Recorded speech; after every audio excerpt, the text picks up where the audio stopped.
Assalamualaikum warahmatullahi wabarakatuh.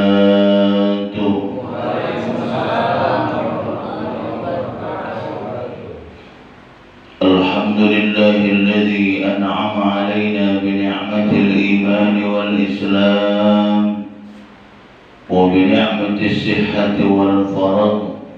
Asyhadu an la ilaha illallah وحده لا شريك له وأشهد أن محمدا عبده ورسوله اللهم صل على محمد وعلى آل محمد أما بعد أيها الحاضرون bapak-bapak, ibu-ibu, hadirin jamaah subuh yang insyaallah kita semua sama-sama dirahmati Allah Subhanahu wa taala.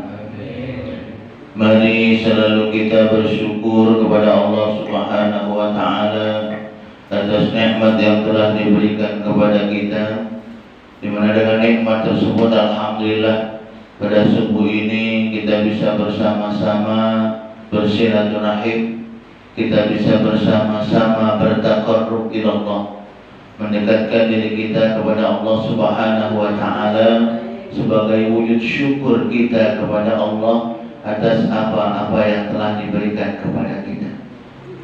Salawat dan salam selalu juga kita haturkan untuk junjungan kita Nabi besar Muhammad sallallahu alaihi wasallam beserta keluarga, sahabat dan para pengikut-pengikut beliau.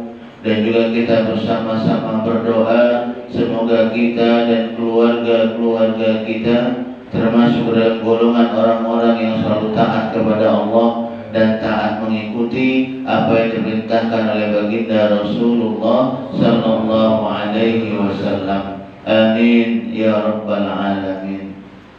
Bapak-bapak, ibu-ibu, hadirin jamaah musholah An-Nur perumahan Serita Residen yang insya Allah kita semua sama-sama rahmat Allah Subhanahu wa taala.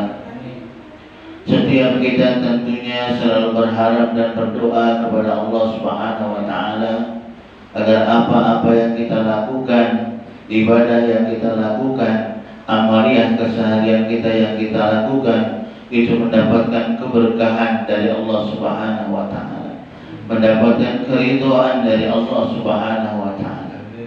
Tentu ini merupakan harapan dan rojak kita kepada Allah Subhanahu wa taala. Setiap yang kita perbuat punya nilai ibadah di hadapan Allah Subhanahu wa taala. Karena memang ibadah ini merupakan satu hal yang harus selalu kita jaga, yang harus selalu kita lakukan dalam kehidupan kita, dalam keseharian kita. Karena ini merupakan salah satu perintah Allah Subhanahu wa taala kepada kita. Wa ma khalaqtul jinna wal insa illa liya'budun. Dan tidak aku ciptakan jin dan manusia, kata Allah, kecuali hanya untuk beribadah kepadaku. Jadi ibadah ini merupakan tugas dan kewajiban kita sekali lagi sebagai seorang muslim, sebagai seseorang yang memang mengakui bahwasanya Allah Subhanahu wa taala itu Tuhan kita. Nabi Muhammad SAW adalah Nabi kita, utusan Allah sebagai suri tauladan buat kita. Maka tugas utama kita sekali lagi ibadah kepada Allah Subhanahu wa taala. Ibadah yang bukan cuma omongan lisan kita saja. Ketika ditanya kamu Islam, Islam, kamu ibadah, ibadah. Tapi ketika dilihat kesehariannya masih belum melaksanakan secara maksimal. Sholatnya maaf masih bolong-bolong, subuhnya ikut, gegek besok, zuhurnya lewat, asarnya dapat, mungkin maghribnya kecapean lewat. Nah, terkadang maaf masih bolong-bolong. Nah, maka karena itu yang seperti ini mari kita sama-sama kita perbaiki. Kita sama-sama perbaiki sekali lagi segala kekurangan-kekurangan kita dalam hal ibadah kepada Allah Subhanahu wa taala, kita perbaiki sama-sama. Karena ibadah ini sekali lagi merupakan salah satu cerminan rasa syukur kita kepada Allah Subhanahu wa Ta'ala atas apa yang telah diberikan kepada kita. Jadi rasa syukur kita kepada Allah. Karena subhanallah, kita maaf ketika dikasih sesuatu sama orang lain, kita bersyukur, berterima kasih, maka orang yang memberi itu tadi pasti akan senang. Insya Allah kalau ada lagi dikasih lagi, ya. Insya Allah. Apalagi kepada Allah. Ketika banyaknya nikmat yang telah Allah berikan kepada kita dan kita berterima kasih kepada Allah dengan apa? Dengan ibadah, tadi menjalankan ibadah, sholat yang bagus, maka insya Allah pun akan memberikan yang lain kepada kita. Bagaimana dikatakan oleh Allah Subhanahu wa Ta'ala dalam surat Ibrahim yang kita semua insya Allah sudah hafal. A'udzubillahi minasyaitonir rajim. Wa in ta'adzana rabbukum la in syakartum la azidannakum wa la in kafartum inna 'adzabi lasyadid.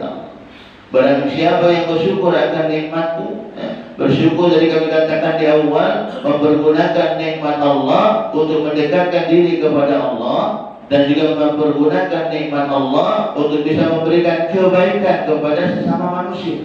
Jadi dua syukur yang harus kita lakukan itu ada dua.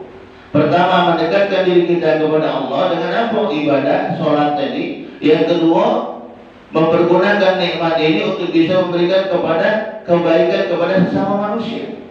Jadi hablum minallah bagus, hablum minan nasnya juga harus bagus. Kalau dua ini kita lakukan, maka insya Allah syukur kita akan menjadi syukur yang memang insya Allah punya nilai ibadah di hadapan Allah Subhanahu wa Ta'ala. Dan syukur yang seperti ini insya Allah akan tambahkan nikmatnya yang lain kepada kita, kata Allah. Dan azidannakum. Tapi sebaliknya ketika kita lalai dari nikmat Allah, tidak mempergunakan nikmat Allah dengan benar, tadi kami katakan kita dikasih nikmat kesehatan, tapi kesehatan yang diberikan oleh Allah ini kita pergunakan untuk hal-hal yang terkadang lewat baik, tidak ada nilai ibadahnya di hadapan Allah Subhanahu wa Ta'ala. Tidak pergunakan diri untuk mendekatkan diri kepada Allah Subhanahu wa Ta'ala.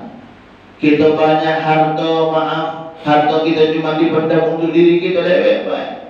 Harta kita cuma diperlihatkan kepada orang lain baik, pamer baik, tapi tidak bisa dipergunakan untuk bisa memberikan kemaslahatan buat orang banyak. Yang seperti ini, na'udzubillah, Allah pun mengingatkan kita. Wala in kafartum inna 'adzabi lasyadid. Kalau kita kufur dari nikmat Allah, tadi kami katakan di awal, tidak mempergunakan nikmat ini dengan benar, inna 'adzabi lasyadid. Azabku amat sangat pedih. Ini Allah mengingatkan kita. Ingatkan kita maka agar jangan sampai kita ini maaf lalai. Asyik dengan dunia kita baik. Bukan kita tidak boleh menikmati dunia, bukan Bu. Nikmati dunia, cari kesenangan dunia, cari. Nikmati. Tapi jangan sampai karena dunia kita melupakan kita akan tugas kita, yaitu ibadah kepada Allah Subhanahu wa Ta'ala. Sekali lagi, jangan sampai karena dunia kita, kesibukan kita mencari nafkah dunia, mencari kesenangan dunia, lupa kita buat persiapan untuk hari esok tatkala kita kembali kepada Allah Subhanahu wa Ta'ala. Ini yang harus kita sama-sama ingat. Ini yang harus kita sama-sama introspeksi dalam diri kita. Mana kita selama ini? Ketika kita sibuk dengan dunia kita, mana ibadah kita? Ketika kita sibuk dengan dunia kita, mana silaturahmi kita dengan keluarga kita, dengan masyarakat lingkungan kita, mana? Kalau karena dunia dari kami katakan di awal, kita lupa dengan ini, na'udzubillah. Kita diingatkan sama Allah. Makanya dalam ayat lain juga Allah mengingatkan kepada kita, ya ayyuhalladzina amanu taqullaha wal tanzur nafsum ma qaddamat lighad wattaqullah innallaha khabirum bima ta'malun. Wahai orang-orang yang beriman, bertakwa kepada Allah, hendaklah setiap diri mempersiapkan untuk hari esok. Allah mengingatkan kita kembali, buat persiapan untuk hari esok. Apa hari esok itu? Kematian. Karena yang namanya kematian ini, Bapak Ibu, suka tidak suka, senang atau tidak, tua muda semuanya nanti pasti akan kembali